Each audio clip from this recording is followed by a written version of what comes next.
Louisiana. Thank you, Mr. President. Mr. President, I'm going to talk just for a few minutes this evening about my people in Louisiana. They are hurting. Inflation is gutting them like a fish. This inflation, like all inflation, is man-made. And that man's name is President Joe Biden. President Biden has proven to be an inflation machine. He has spent trillions and trillions of dollars that we do not have. He has injected so much money into this economy that we are practically drowning in liquidity. And unless you were in the quad playing Frisbee during Econ 101, you know that inevitably that is going to cause inflation. And indeed it did. Now, I realize there is a yawning disconnect between what President Biden says and what my people in Louisiana are experiencing. There is. President Biden says that the economy is just fine.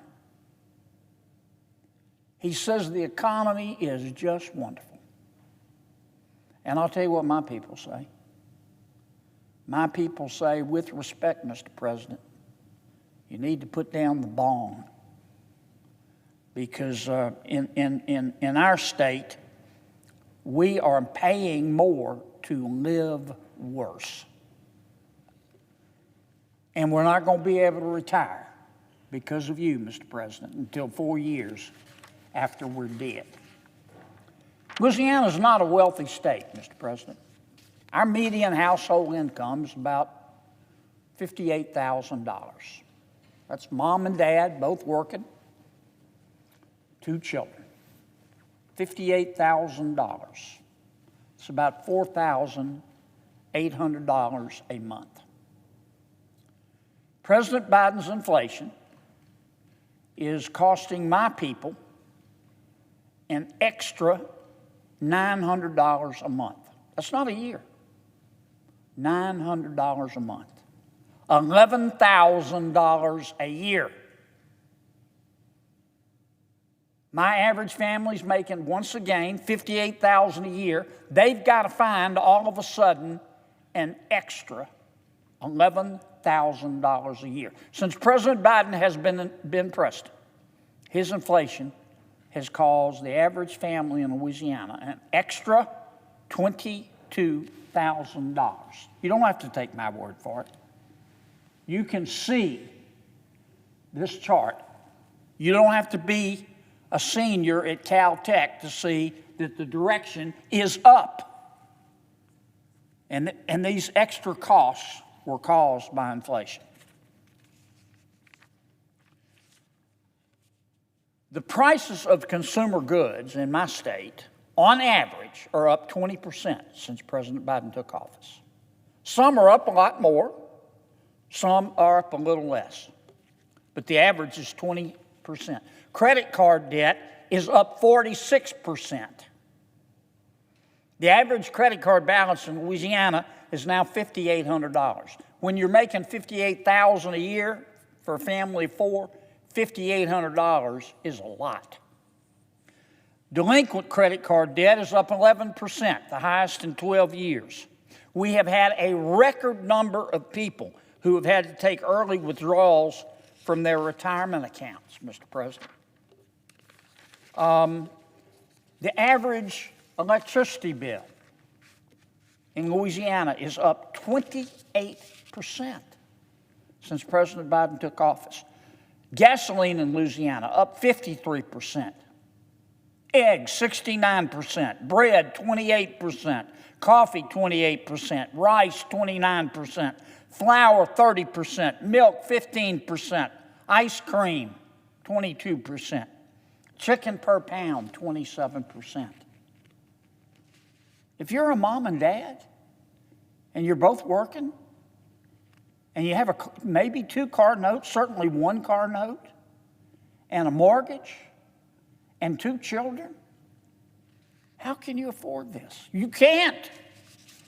When you group these necessities that I'm just talked about by category, what you see is that on average, for my people in Louisiana, again, we're not a wealthy state, food is up 21% on average. Housing is up 290%.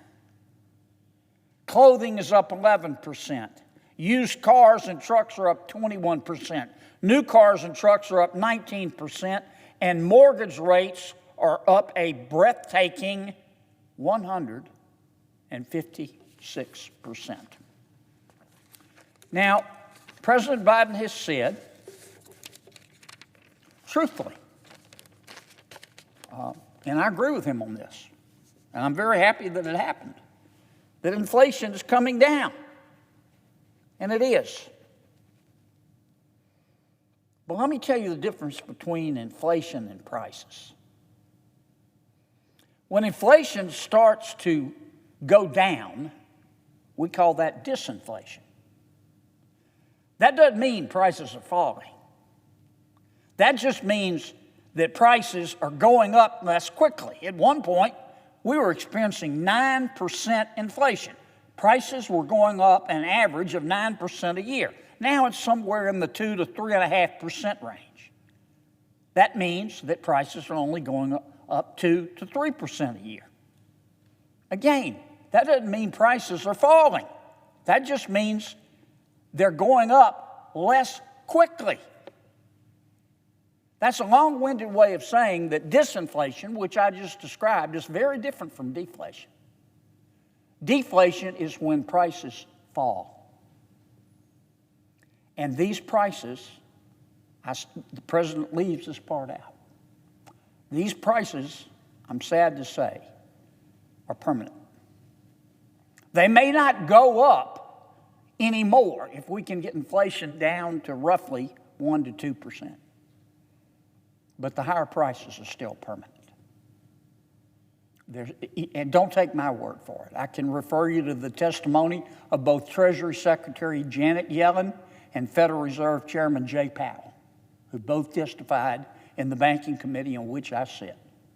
These prices are permanent. Mr. President, my people are really getting good. They're really getting good at barely getting by. And it hurts. It hurts deeply.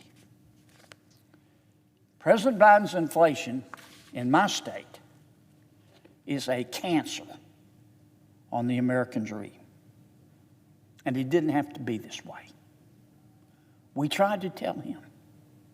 We tried to tell him that if not only we, when I say many of my Republican colleagues, many of my Democratic friends did as well. Jason Furman, economic advisor to President Obama.